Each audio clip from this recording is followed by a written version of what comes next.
April 17, 1945. Exactly 21 days before Hitler put a bullet through his skull in a Berlin bunker. The Rhine River crossing had fallen. American forces were pouring into Germany at a rate of 50 miles per day. And somewhere near Remagen, 47 German women stood in a processing tent absolutely certain they were about to die.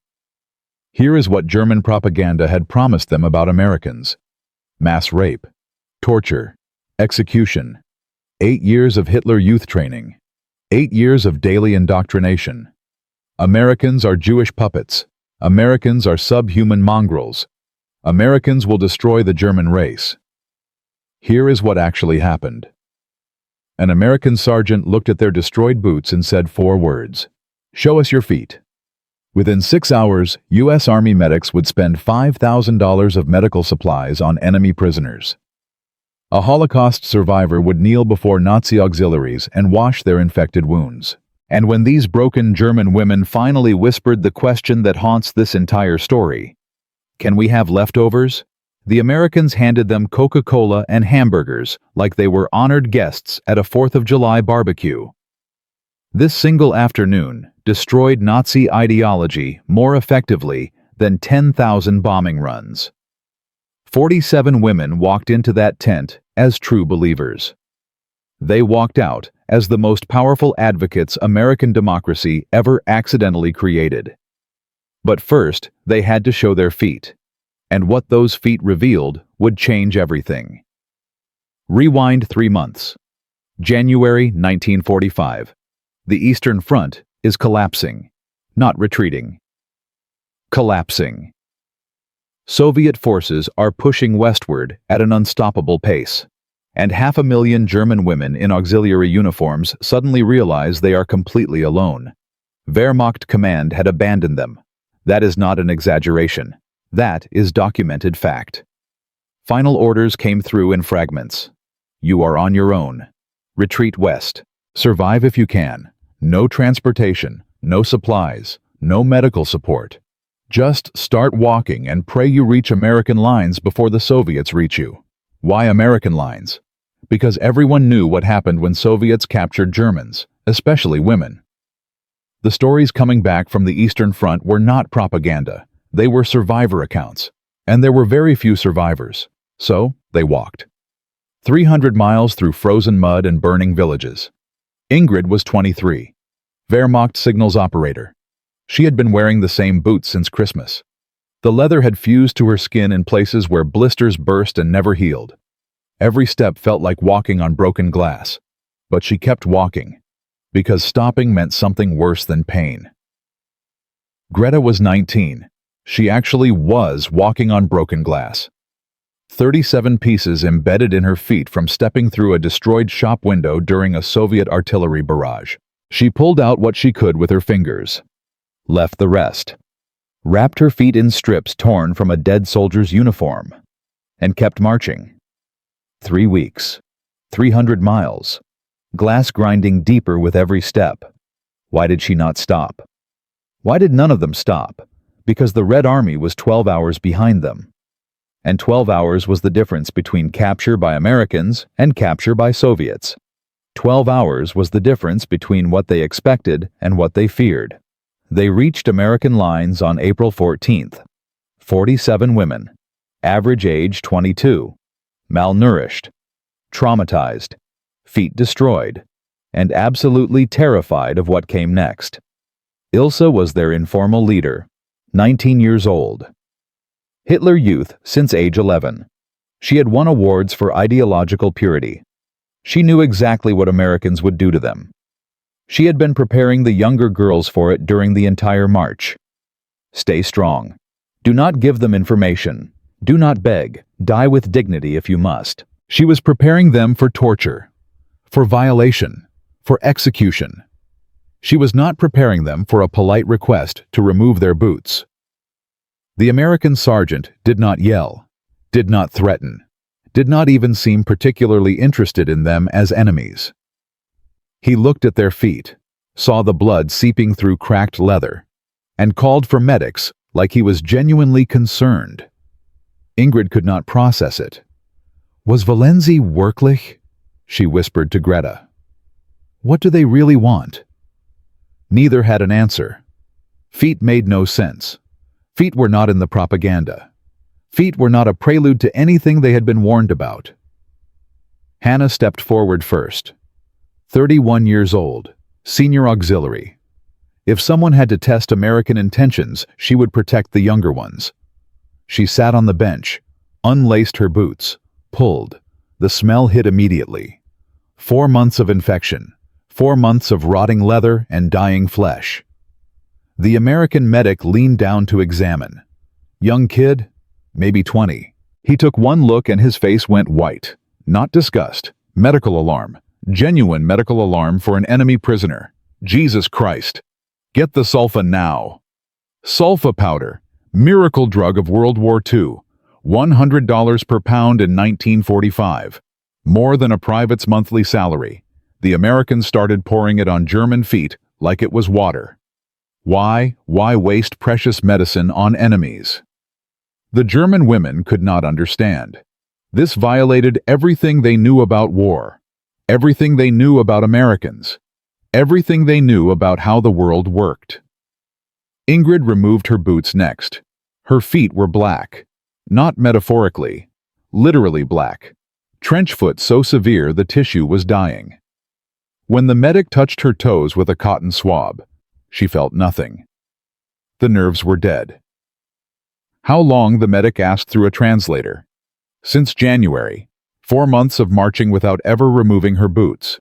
4 months of moisture and infection eating through her flesh. She had been hiding it because Wehrmacht soldiers who could not march were left behind. She had been walking on dead feet rather than admit weakness. The medic did not recoil, did not punish her for being a burden. He called for more supplies, more bandages, more medicine, more help. 90% of these women have severe infections. His voice carried across the tent. We need a full medical team. Now! Then came Greta. She had been standing in the corner, still wearing her boots, still hiding her secret. The medic noticed. You too, boots off. She shook her head. I am fine. That was not a request. Greta sat down. Her hands were shaking. Not from cold, from fear. Because her feet were worse than anyone else's. Her feet were evidence of 3 weeks of impossible survival. Her feet were going to reveal exactly how desperate the German retreat had been. The boot came off. Blood everywhere. Fresh blood mixing with old blood, mixing with something that looked like rust, but was actually glass oxidizing in infected tissue. The medic counted visible shards. At least 30 pieces. Mother of God. He called for surgical tools. Tweezers, scalpel, local anesthetic. And then he started extracting glass from enemy feet like she was his own sister. 1 piece, 2, 5, 10. Each shard clinking into a metal pan. 20, 30. 37 pieces total. 300 miles on glass. Every step driving shards deeper into muscle and bone.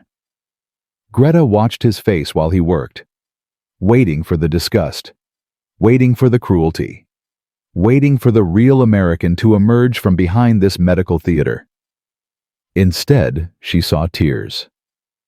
The American medic was crying, actual tears rolling down his face while he extracted glass from enemy feet. Why? She asked in broken English. Why tears? Private Johnson looked up, met her eyes, and said something that cracked the foundation of everything she believed. My sister, Iowa, 1943, stepped on a nail, no penicillin, went to war effort. She died from infection we could have fixed. He was 19 years old, same age as Greta. He joined the medical corps because his sister died from something preventable. He swore to never let infection kill anyone he could save. Anyone. Enemy or not. Greta stared at him. American crying for German pain.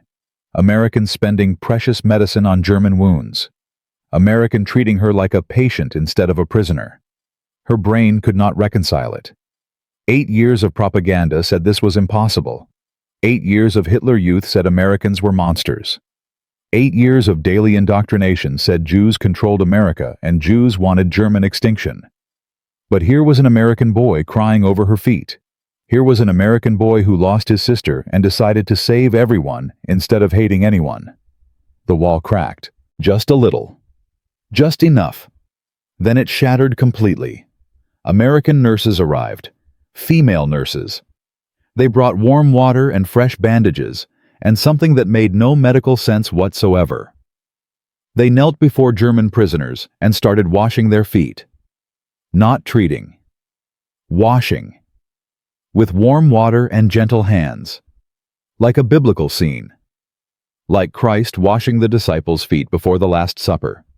Ingrid watched an American woman kneel in mud to wash infection from German toes. This woman could be home in America. Safe, clean, comfortable. Instead, she was here, kneeling before enemies, washing their wounds. Why, Ingrid asked. Her English was limited, but the question was universal. Because you need it. The nurse said it simply. No politics, no conditions, no lecture about German crimes. Just because you need it. Ilse watched from across the tent. Hitler Youth Leader, true believer. She could feel her ideology starting to crack, and she fought it. This is propaganda, she announced loudly. They are filming this. It is not real. The tent went silent. 46 German women held their breath. They want us weak. They want us grateful. Then the cameras turn off, and we see who they really are. She was trying to save them, trying to keep the belief system intact, trying to prevent the psychological collapse she could feel building in every woman around her. One of the American nurses stood slowly, walked toward Ilse, face calm, no anger, no defensiveness. Then she rolled up her sleeve. Numbers, tattooed on her forearm. A7340. Auschwitz. Rebecca Mitchell was not Irish Catholic from Boston. She was Jewish-Polish from Warsaw, escaped in 1939. Her entire family did not. Parents, sisters, grandparents, all murdered by Germans, gassed, burned, erased. And now she was kneeling before German auxiliaries, washing their infected feet, saving lives connected to the machine that destroyed her family. I wash your feet because I choose to be better than what was done to us. She said it quietly. No drama, no accusation. Just simple, devastating truth. The tent broke. Ilse collapsed. Literally fell to her knees. Sobbing. I did not know. I did not know. But she did know. They all knew. The trains leaving full and returning empty. The neighbors who disappeared. The smoke from camps they pretended not to see. They knew. They just chose not to know. Maria was rocking on the floor. My brother was SS, Eastern Front. He wrote letters about what they did there. She could not finish. Did not need to. Everyone knew about the Eastern Front. The mass graves. The Einsatzgruppen. The systematic murder of millions. Their feet were being healed by people they helped destroy. Jewish hands treating German wounds, Jewish medicine saving German lives, Jewish forgiveness being offered to people who enabled Jewish extinction. We were the monsters. Greta said it out loud. The others nodded. Yes, they were the monsters. Following orders, typing reports, enabling genocide one keystroke at a time. Rebecca kept washing feet. Did not stop. Did not lecture. Did not demand confession or apology. Your feet need to stay elevated, she told Ilse. Infection spreads if you stand too long. Medical advice. Professional care. For a Hitler Youth leader who had spent 8 years learning that Jews were parasites destroying Germany. The psychological destruction was total, complete, irreversible. Everything was lies. Every single thing they believed for 8 years. Americans were not monsters. Jews were not parasites. Germans were not victims. Germans were perpetrators. And Americans were washing their feet anyway. But this was only the beginning. Foot washing cracked the foundation. Medical care demolished the walls. What came next would burn the entire ideological structure to the ground. Because these women had not eaten properly in weeks. They were starving, and when they finally worked up the courage to ask their captors for food, they did not ask for meals. They asked for leftovers. Can we have leftovers? What you throw away. We will eat anything. They expected garbage scraps, potato peels, bread crusts, whatever Americans discarded. Instead, the mess sergeant looked at them, looked at their bandaged feet and hollow cheeks and eyes that had seen too much horror. And he said 4 words that completed the destruction of Nazi ideology forever. You want a hamburger, fresh beef, white bread, lettuce, tomato, condiments, and a bottle of ice-cold Coca-Cola served in actual glass. Food that German soldiers had not seen in 2 years, served to enemy prisoners like royalty. What happens next will change how you understand psychological warfare. Because in Part 2, we will see how hamburgers became more effective than bombs, how Coca-Cola destroyed morale faster than artillery, and how 47 starving women learned the most devastating truth of World War II. America was not fighting because it had to. America was fighting because it had so much it could afford to share with enemies. That revelation broke Germany faster than any military campaign ever could. Part 2 begins with a hamburger and ends with the complete psychological surrender of Nazi ideology. 47 German women. Feet destroyed by 300 miles of retreat. 8 years of Nazi propaganda shattered in a single afternoon by American medics who cried while treating enemy wounds. A Holocaust survivor who knelt before Hitler Youth and washed their infections with forgiveness instead of hatred. That was Part 1. The foundation cracked, the walls fell. But the complete destruction of Nazi ideology required one more weapon. Not bullets, not bombs, hamburgers. Here is what happened when starving German prisoners asked Americans for garbage scraps. They received fresh beef white bread and ice-cold Coca-Cola served in actual glass bottles. Food that Wehrmacht soldiers had not seen in 2 years, given freely to enemies. And this is where the real psychological warfare began. Because what seems like simple kindness was actually the most devastating weapon America deployed in World War II. But first, someone had to fight for permission to use it. And the United States Army was not ready to feed enemies like guests. April 18, 1945.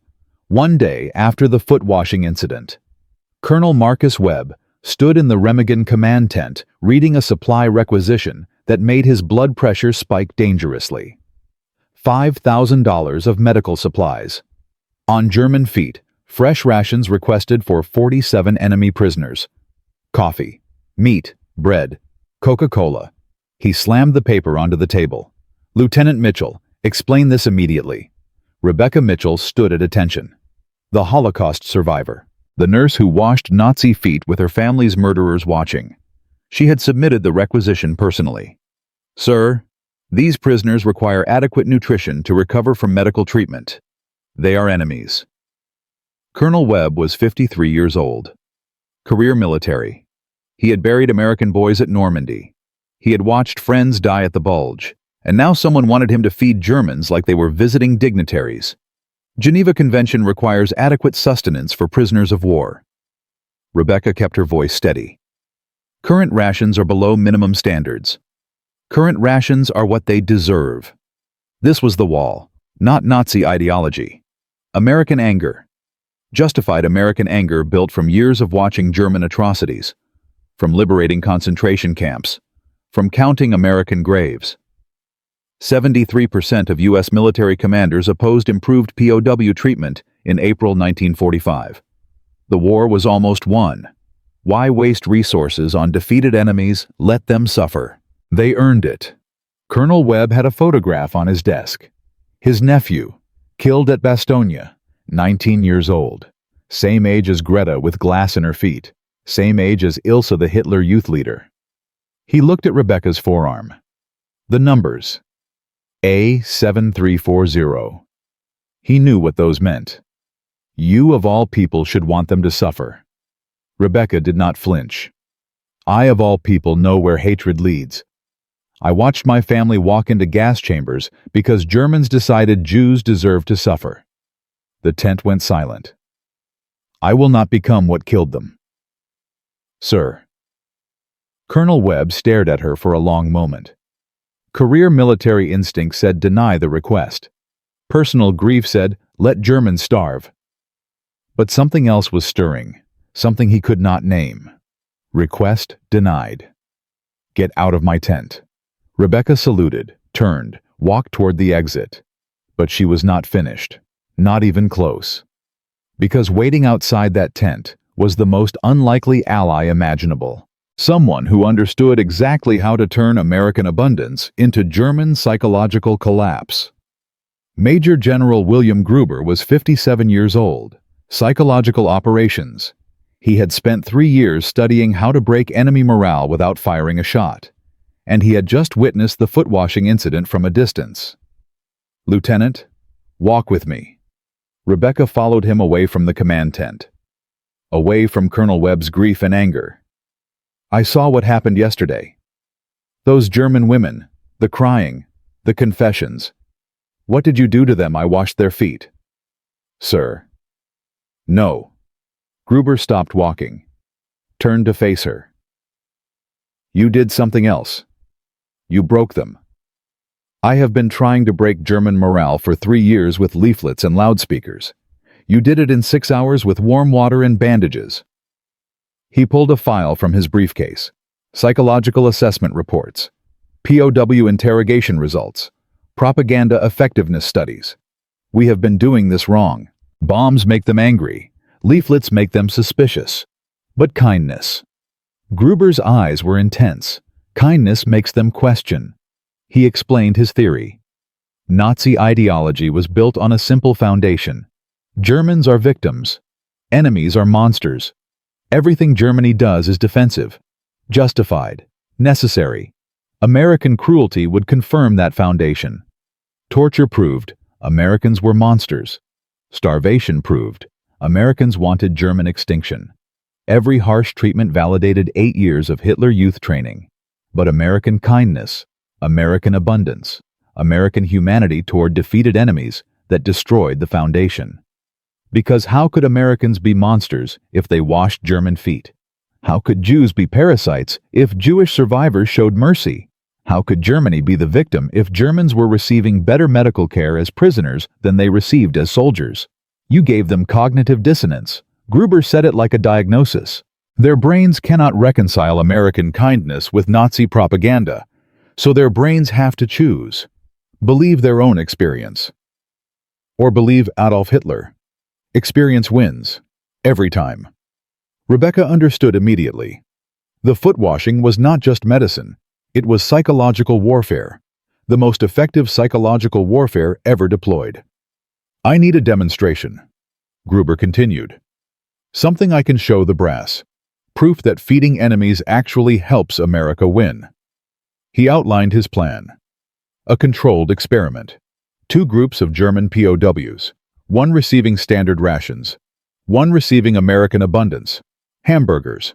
Coca-Cola. Fresh coffee. Chocolate. Compare psychological breakdown rates. Compare cooperation during interrogation. Compare willingness to provide intelligence. If abundance works better than starvation, we have a weapon. A weapon that costs less than bombs and works faster than bullets. Rebecca had one question. What about Colonel Webb? Gruber smiled. Leave Colonel Webb to me. April 21st, 1945. 4 days after the foot-washing. The demonstration was approved. Barely. General Gruber had called in every favor he possessed, threatened to escalate to Eisenhower. Promised results within 72 hours. The conditions were brutal. If the experiment failed, Gruber's career was over. If the experiment failed, Rebecca would face court-martial for wasting military resources. If the experiment failed, the standard approach would continue. Let enemies suffer. They earned it. 200 German POWs were divided into groups. Group A received standard rations, bread, water, thin soup, Geneva Convention minimum. Group B received American abundance, hamburgers, French fries, Coca-Cola, apple pie, coffee with real cream, chocolate bars, cigarettes, the same food American soldiers ate, given to German enemies. Group A prisoners were confused, suspicious. This was what they expected. Enemy treatment. Proof that Americans were exactly what propaganda described. Group B prisoners were terrified. When the mess sergeant approached with hamburgers, Greta nearly ran. This must be poisoned. This must be a trap. Why would Americans give enemies food like this? You want a hamburger? She stared at him, could not process the question. Fresh beef, white bread, lettuce, tomato, pickles, mustard. The smell was overwhelming. She had not eaten real meat in 8 months. Why? Her voice cracked. Why give this to us because you are hungry, and we have plenty? 8 words. 8 words that carried more psychological payload than 1,000 bombs. We have plenty. Germany was starving. German soldiers were eating horses, eating dogs, eating grass. German civilians were trading wedding rings for potato peels. The Reich was collapsing because it had nothing left, and Americans had so much they could feed it to enemies. Greta took the hamburger. Her hands were shaking. She bit into it, son, and started crying. Not from emotion, from the taste, from remembering what food was supposed to be, from realizing that American soldiers ate like this every day while German soldiers starved. Around her, other Group B prisoners were having the same experience. Coca-Cola in glass bottles. Cold, sweet, refreshing. Something none of them had tasted since before the war. Ilsa, the Hitler youth leader, held her hamburger like it might explode. She had been trained to resist enemy propaganda. But this was not propaganda. This was beef. Real beef. American beef. How? She asked the mess sergeant. How do you have so much? The sergeant shrugged. We are America. We make stuff. Lots of stuff. He said it casually, like abundance was normal. Like having enough food to share with enemies was just how things worked. That was the weapon. Not the hamburger itself. The casualness of the hamburger. The complete lack of sacrifice. Americans were not giving enemies their last rations. Americans were giving enemies their extra rations, because Americans had extra. Americans had so much extra they could not possibly eat it all themselves. 72 hours later, General Gruber presented results to skeptical brass. Group A, standard rations. Psychological breakdown rate, 12%. Cooperation during interrogation, 23%. Useful intelligence provided, minimal. Continued resistance to American captivity, 87%. Group B, abundant rations. Psychological breakdown rate, 67%. Cooperation during interrogation, 84%. Useful intelligence provided, extensive. Continued resistance to American captivity, 9%. The room went silent. Colonel Webb was there, reading the numbers, reading them again, refusing to believe them. You fed them hamburgers. And they broke. They did not break from the hamburgers. Gruber explained. They broke from what the hamburgers meant. Nazi ideology requires Americans to be cruel. American abundance proves Americans are not cruel. When reality contradicts belief, belief collapses. Webb looked at the intelligence summaries. Group B prisoners had provided troop positions, supply depot locations, officer names, defensive plans, information that could save American lives. Because of hamburgers. How many American boys died because we treated German prisoners like garbage? Gruber pressed. How many operations failed because POWs refused to talk? How many intelligence gaps because we confirmed Nazi propaganda instead of destroying it? The numbers were classified, but everyone in that room knew. Thousands of American soldiers died for information these prisoners freely provided after 3 meals of American abundance. Webb stood slowly, walked to Rebecca Mitchell. Your request for improved rations. He paused. is approved. He could not apologize. Career military did not apologize. But his hand shook slightly when he signed the authorization. His nephew had died at Bastogne. Maybe better POW treatment would have provided intelligence that changed that battle. Maybe his nephew would be alive. Impossible to know. Impossible not to wonder. The program expanded immediately. Every POW camp in the European theater received new instructions. Feed them well. Treat them humanely. Show them American abundance. The results were consistent, overwhelming, undeniable. German POWs who received American abundance cooperated at 4 times the rate of those receiving minimum rations. They provided better intelligence. They required less security. They attempted escape 70% less often. And they talked, to each other, to guards, to anyone who would listen. We were lied to. Americans are not monsters. Everything was lies. Former Nazi true believers becoming American advocates, not through propaganda, through hamburgers. By May 1945, over 200,000 German POWs had experienced American abundance. Each one became a carrier of psychological warfare. Each one went home after the war and told their families. Americans fed us better than our own army. Americans gave us medicine. Americans treated us like humans. 91% of German POWs reported that American treatment fundamentally changed their worldview.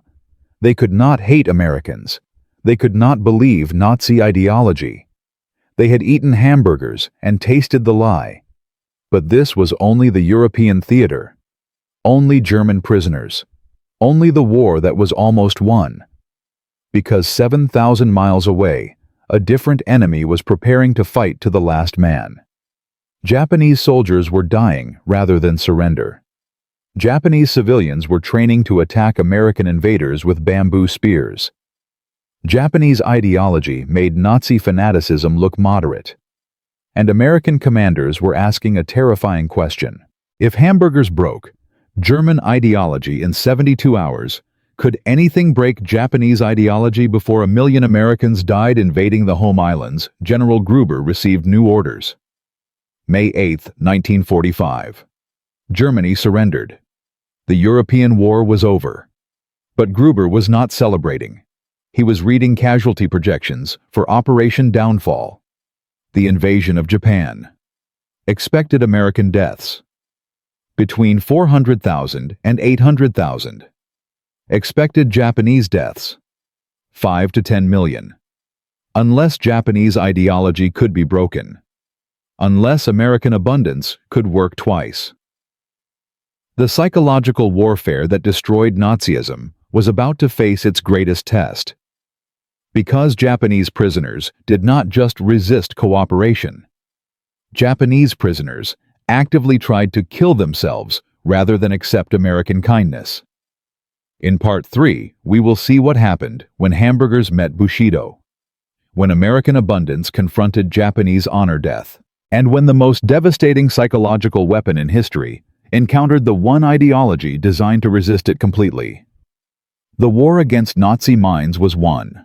The war against Japanese souls was about to begin. And everything America learned from feeding German women was about to be tested in ways no one expected. 47 German women.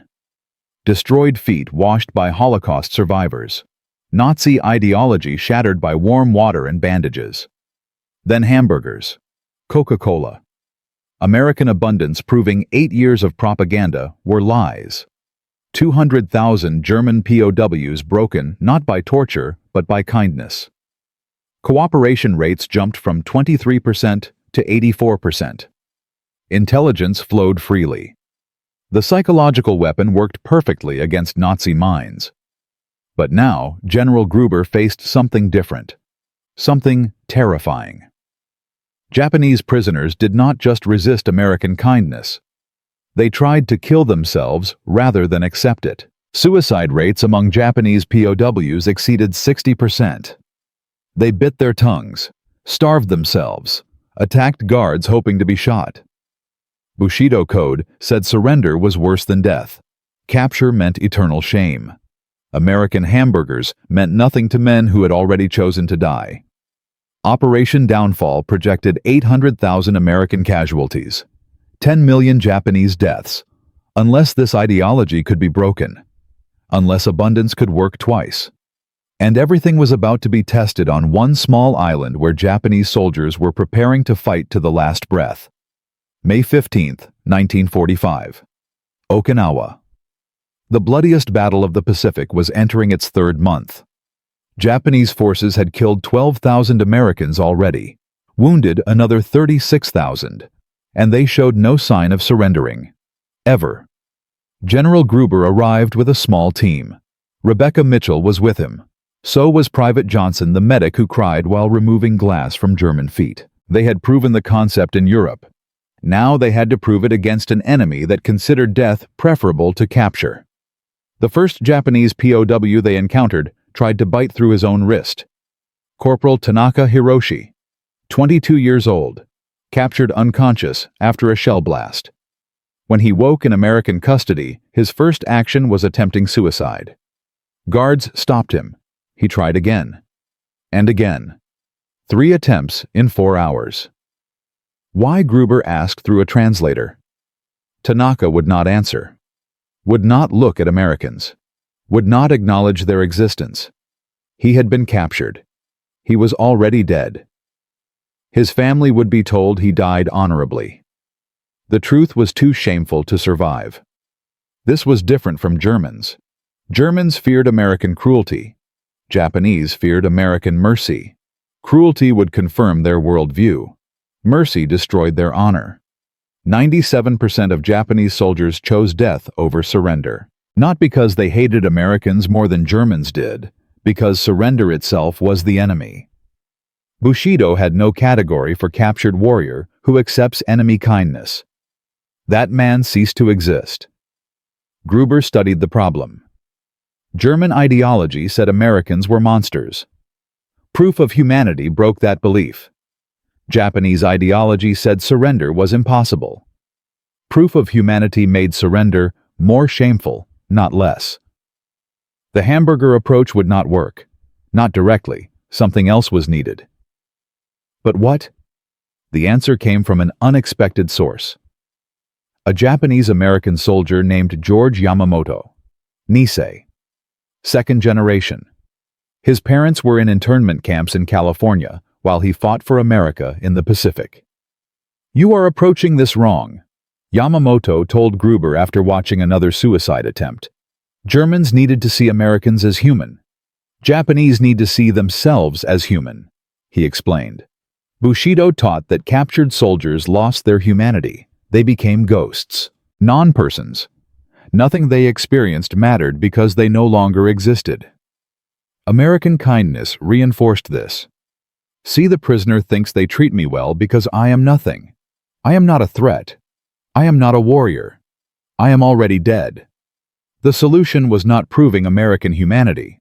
The solution was restoring Japanese humanity, making prisoners feel like warriors again, like men who mattered, like people whose survival had meaning. How, Gruber asked. Yamamoto smiled. "We do not give them hamburgers. We let them earn hamburgers." June 3, 1945. The experiment began. 20 Japanese POWs, all suicide risks, all refusing food-water communication, traditional approach. Give them everything. Prove American kindness. Result: 18 continued suicide attempts. 2 died. Yamamoto's approach: different. He entered the prisoner compound alone, unarmed, speaking Japanese. "You are warriors," he told them. "Your emperor would not want warriors to waste their deaths on shame. Your deaths should have meaning, purpose, honor." The prisoners stared. First Japanese face they had seen since capture. First person speaking their language. First acknowledgement that they were still warriors. "I am American now," Yamamoto continued. "But I understand Bushido. I understand honor. And I tell you this. There is no honor in suicide by tongue-biting. There is no glory in starving yourself in a camp." He paused. Let the words settle. But there is honor in survival that serves purpose, in living to tell truth, in being warriors who return to Japan and speak honestly about what they saw. This was the key, not American kindness. Japanese purpose. You can die here as nothing, ghosts, forgotten, or you can live as witnesses, warriors who saw the enemy and survived to report. Which serves your emperor better? Which serves Japan better? Corporal Tanaka spoke for the first time in 3 weeks. What would you have us do? Yamamoto had prepared for this question. Eat, recover strength, observe everything, learn American weaknesses, and survive to carry that knowledge home. That is a warrior's duty, not dying in shame, living with purpose. It was manipulation, psychological warfare disguised as Bushido philosophy, but it worked. Tanaka ate his first meal that night. Rice, fish, green tea, not hamburgers. Japanese food prepared by Japanese-American cooks. Food that said, you are still Japanese, even in American hands. Within 1 week, suicide attempts dropped from 60% to 12%. Within 2 weeks, prisoners began talking. Not betraying military secrets, sharing observations about American forces, playing the role Yamamoto gave them. Intelligence gatherers, warrior observers, men with purpose. And once they started talking, everything changed. The psychological dam broke slowly. Then, all at once, Tanaka asked questions. First about American weapons, then about American soldiers, then about American families. Why do your men carry photographs? Pictures of women and children? Because they miss their families. Yamamoto answered. They fight to return home to people they love. Tanaka was silent for a long time. Japanese soldiers do not carry photographs. We are told to forget family, become weapons. Only emperor matters. He paused. But I think of my mother. Every day. I think of my sisters. This was the crack.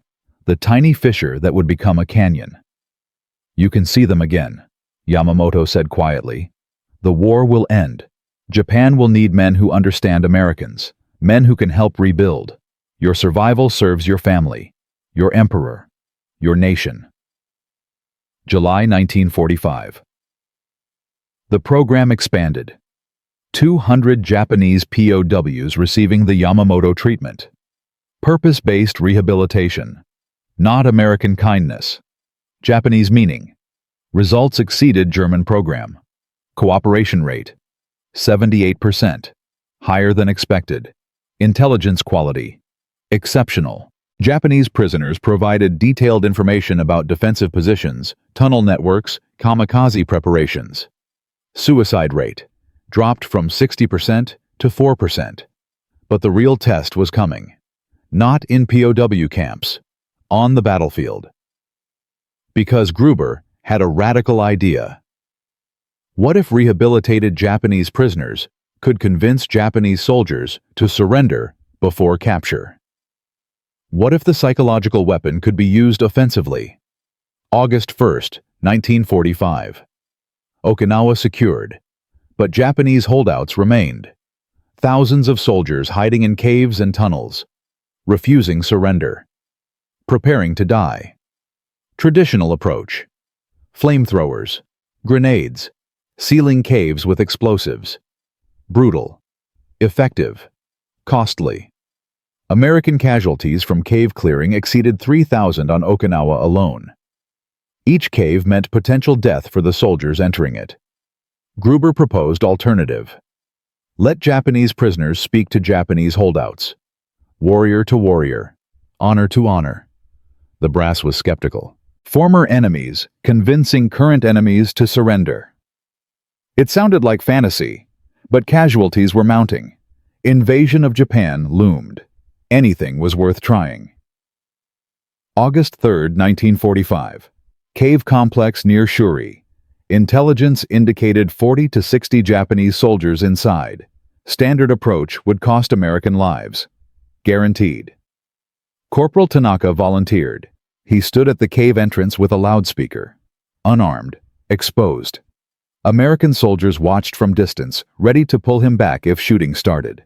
His voice echoed into darkness. "I am Corporal Tanaka Hiroshi, Imperial Japanese Army, captured at Okinawa. I speak to you as warrior to warrior." Silence from the cave. "You believe surrender is death. I believed this too. But I tell you truth. Americans do not torture. Americans do not execute. Americans feed prisoners better than our own army fed us." Still silence. Tanaka continued. "I have eaten. I have rested. I have been treated with respect. Not as defeated enemy. As warrior who fought honorably and survived." Movement in the cave darkness. Tanaka's heart pounded. This was the moment. Life or death. His and theirs. The Emperor needs men who survive. Japan needs men who can return. Your families need you alive. There is no honor in dying for nothing in a cave. There is honor in living to rebuild our nation. A voice from inside. Weak. Uncertain. "How do we know this is not trick you do not know?" Tanaka admitted. "But I am standing here. Alive. Speaking truth. The Americans behind me could have killed me many times. They chose not to. They chose mercy. And I chose to accept it." Long pause. Minutes that felt like hours. Then a Japanese soldier emerged. Hands raised, blinking in sunlight. Then another, and another. 37 Japanese soldiers surrendered that day. Without a single shot fired. Without a single American casualty. The military calculated the math immediately. Traditional cave clearing. Expected casualties. 8 to 12 Americans. 2 to 4 hours.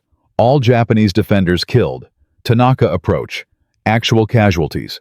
0. Time, 40 minutes. Japanese defenders. 37 captured alive. Available for intelligence. Available for future surrender operations. The news spread through Pacific Command like wildfire. August 4th. Another cave. 22 surrenders. August 5th. 2 caves. 48 surrenders. August 6th. Hiroshima. The atomic bomb changed everything. And nothing. Because even after Hiroshima, Japanese holdouts remained. Even after Nagasaki soldiers refused to believe surrender was possible. August 15th. Emperor announced surrender. But thousands of Japanese soldiers across the Pacific did not believe it. Thought it was American propaganda. Continued fighting. And this is where the Yamamoto-Tanaka program became critical. Rehabilitated Japanese POWs became the voice of truth. They traveled to holdout positions throughout the Pacific. Speaking Japanese. Wearing Japanese uniforms. Carrying recordings of the Emperor's surrender speech. "Your war is over. Your Emperor has commanded peace. I am living proof that surrender does not mean death." September 1945. Over 12,000 Japanese soldiers surrendered to rehabilitated POW teams. 12,000 men who would have died fighting. 12,000 men who would have killed Americans before dying. The statistics were staggering. Traditional surrender attempts by American forces. Success rate, 3%. Casualty rate, 14% of American personnel involved.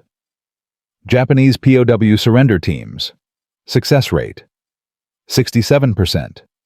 Casualty rate, 2%.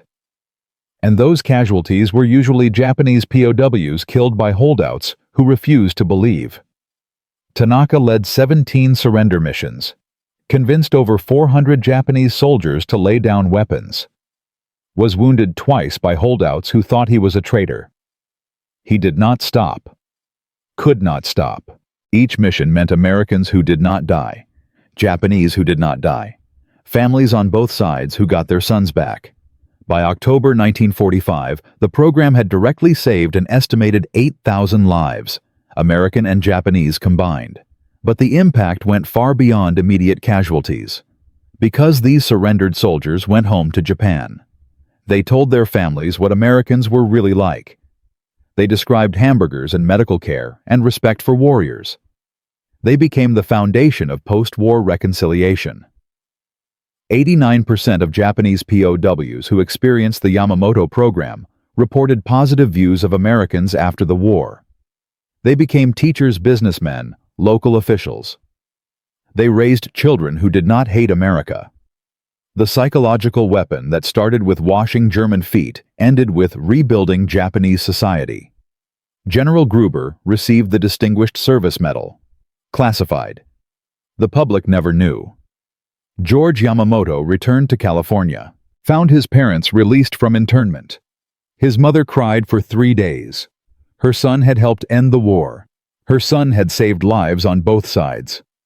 Rebecca Mitchell, the Holocaust survivor who washed Nazi feet, transferred to Japan. Spent 2 years helping establish POW rehabilitation programs. Then returned to America and never spoke of it publicly. Private Johnson married Greta, the German woman with glass in her feet. They had 3 children, raised them bilingual, taught them that enemies can become family. Corporal Tanaka returned to Japan in 1946. Became a teacher, taught history, taught his students that surrender was not shame, that accepting help was not weakness, that former enemies could become friends. He named his first son George, after George Yamamoto, the man who gave him purpose when he wanted to die. 47 German women asked for leftovers and received hamburgers. That simple act of abundance triggered a chain reaction that changed how America fought wars, not with cruelty, with kindness, not with starvation, with hamburgers, not with torture, with washed feet and medical care, and the radical belief that enemies were still human. But what happened to the woman at the center of it all? Rebecca Mitchell, Holocaust survivor, number A7340. The nurse who knelt before Nazis and showed them mercy. Her story has one final chapter, one that was classified for 60 years, one that explains why this entire program remained secret until 2005. Because Rebecca Mitchell did something after the war that no one expected. Something that connected German POW camps to Japanese surrender teams to a courtroom in Jerusalem. Something that answered the question everyone was afraid to ask. Can you truly forgive the people who murdered your family? Part 4 reveals the answer, and it will change everything you think you know about mercy, justice, and the cost of choosing humanity over hatred. The war ended in 1945, but Rebecca Mitchell's war continued for another 16 years, until she faced the one person she never expected to see again. The final chapter begins now. 47 German women with destroyed feet. A Holocaust survivor who chose mercy over hatred. Hamburgers that broke Nazi ideology faster than bombs. Then Japan. Bushido. Suicide rates of 60%. A Japanese-American soldier who gave enemies purpose instead of food. Corporal Tanaka standing at cave entrances convincing warriors to surrender. 12,000 lives saved. 8,000 more from surrender teams across the Pacific. From washing German feet in a muddy tent to rebuilding Japanese society after atomic fire. This is where we left off. The war was won. The weapon worked. Kindness defeated hatred on 2 continents. But what happened to the people who made it possible? What happened to Rebecca Mitchell, the Holocaust survivor who knelt before Nazis? What happened to Private Johnson, who cried while removing glass from enemy feet? What happened to Corporal Tanaka, who chose life over honorable death? Their stories have one final chapter. One that was classified for 60 years. One that answers the question no one wanted to ask. What is the true cost of choosing humanity over hatred? Rebecca Mitchell returned to America in 1947. She had spent 2 years in Japan establishing POW rehabilitation programs, teaching American soldiers how to restore enemy humanity instead of destroying it, training interpreters in the Yamamoto method, building the foundation for post-war reconciliation. She was 29 years old. She had watched her family walk into gas chambers. She had washed the feet of women who enabled that genocide. She had taught Americans to show mercy to Japanese soldiers who tortured prisoners of war. And she was completely, utterly exhausted. The Army offered her commendations, classified commendations that she could never discuss publicly. The Distinguished Service Medal sat in a box she never opened. The letters of appreciation from generals gathered dust in a drawer. She moved to Brooklyn, got a job as a nurse at Kings County Hospital, treated patients, went home, slept, repeated. For 14 years, Rebecca Mitchell lived in silence. She never spoke about the war, never mentioned Germany or Japan or hamburgers or washed feet. Her colleagues knew she was a veteran. They did not know she had changed how America fights wars. Then came 1961.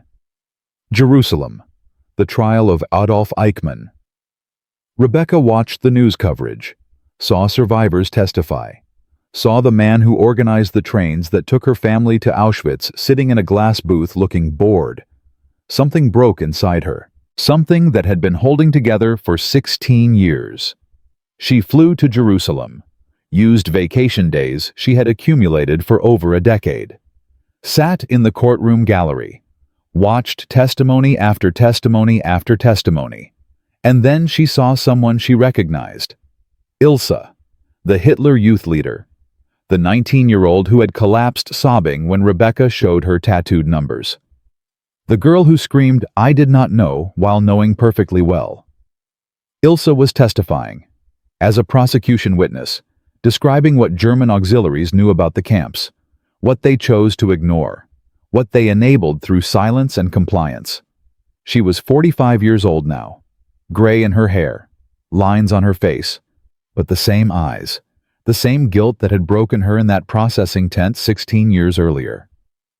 After her testimony, Ilsa saw Rebecca in the hallway. Both women stopped. Neither spoke. 16 years of silence between them. Then Ilsa fell to her knees, right there in the Jerusalem courthouse, just like she had in the mud of the Remagen processing tent. "I have spent every day since trying to deserve what you gave me." Rebecca helped her stand, looked at the woman she had every right to hate, the woman whose organization had murdered 6 million of her people. And she said 4 words that closed a circle opened in 1945. "You have. Stand up." Private Johnson married Greta in 1946, the medic who cried while removing glass, and the German woman who walked 300 miles on that glass. They settled in Iowa, his hometown, where his sister had died from an infection that sent him to war. They had 3 children, 2 boys and a girl, named the girl Rebecca after the woman who taught them both that enemies could become family. Johnson became a doctor, used his military medical training to serve the same small town where his sister died, made sure no one else died from preventable infection. Not on his watch, not ever again. Greta taught German at the local high school, told her students about the war, about propaganda, about how easy it was to believe lies when everyone around you believed them too. She showed them her feet, the scars from glass, the marks from trench foot, physical proof of what happens when nations choose hatred over humanity. Some students cried, some were uncomfortable, all remembered. Johnson died in 1987, heart attack at 61. Greta followed in 1991. Cancer. Their children scattered the ashes together, half in Iowa, where they built their life, half in Germany, where Greta was born. 2 countries that were enemies becoming one family's resting place. Corporal Tanaka returned to Japan in 1946, found his hometown destroyed by American bombing, found his mother alive, found his sisters married to men who had also survived the war.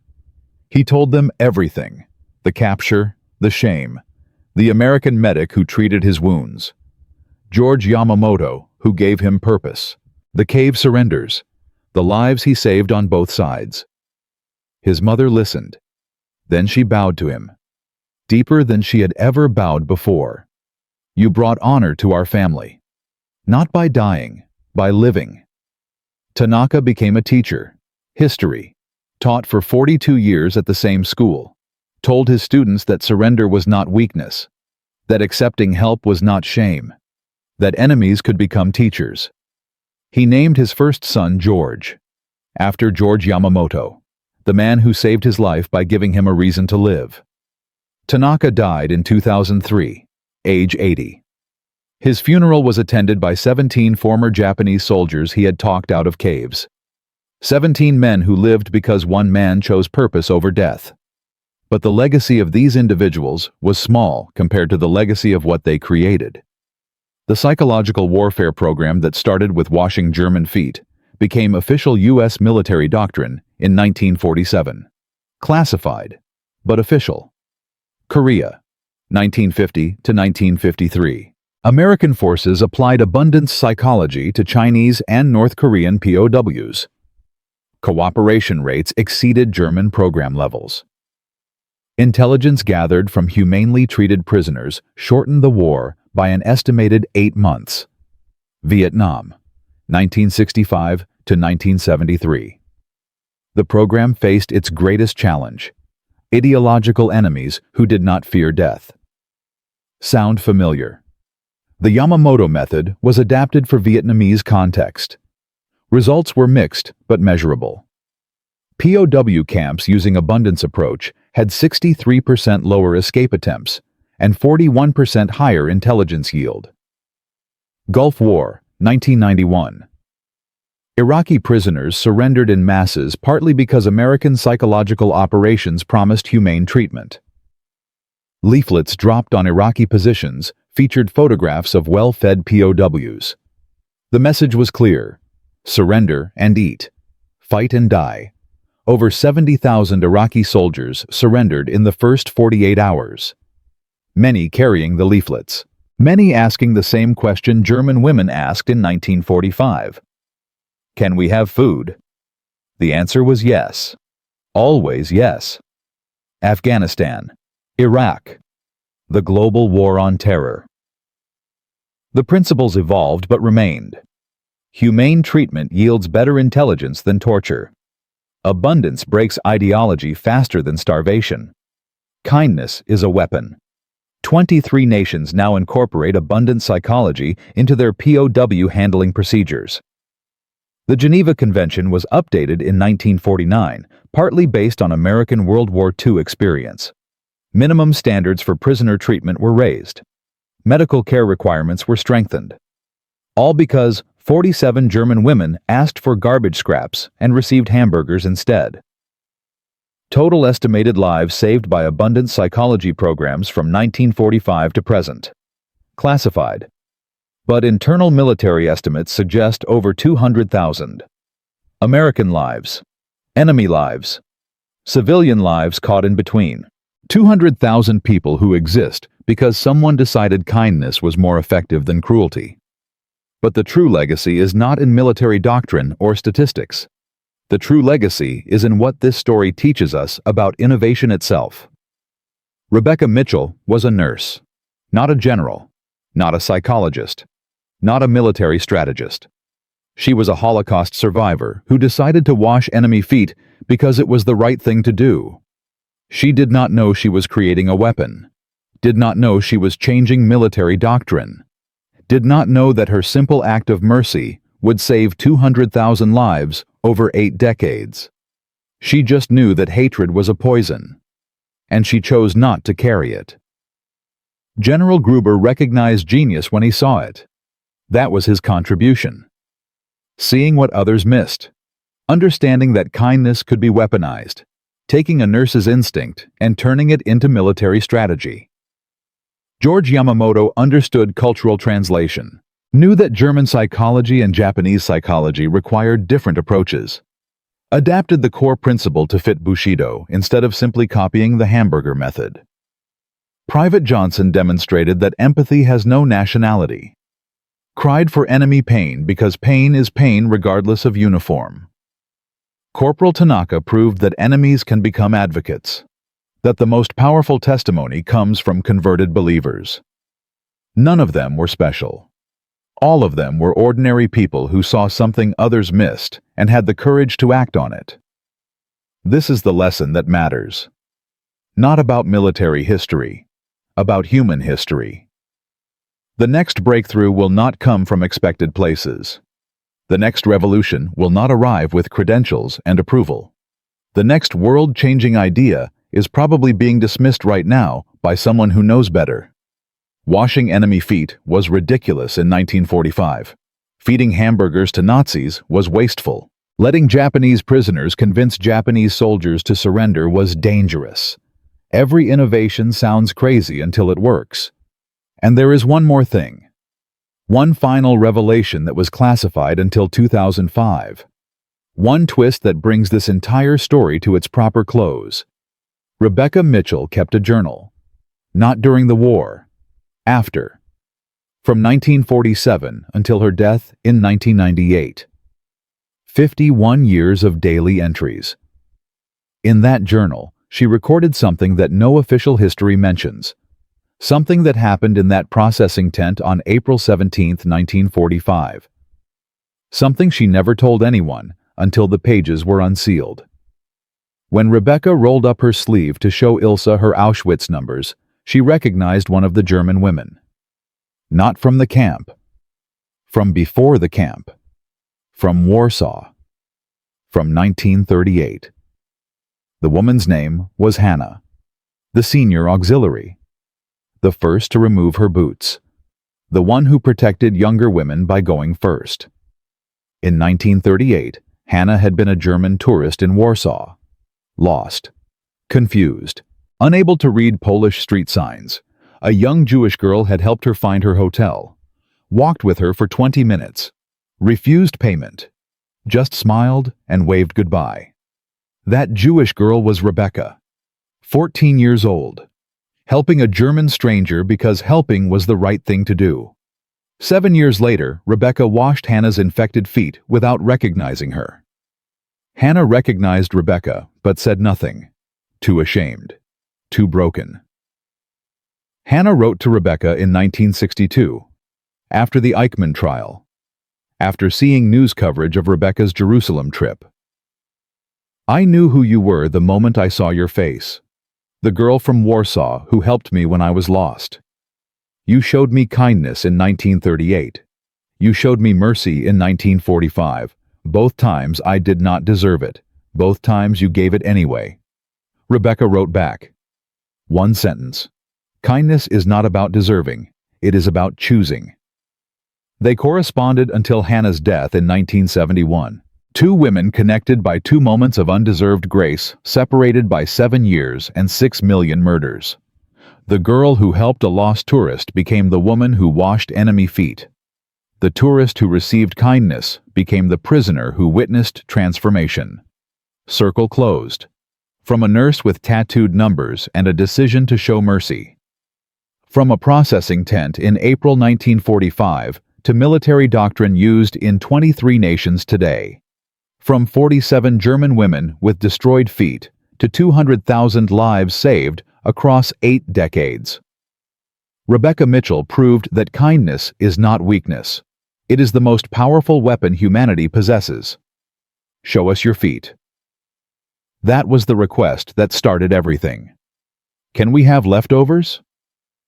That was the question that changed history, and the answer America gave transformed how wars are fought, and how enemies are treated, and how hatred is defeated.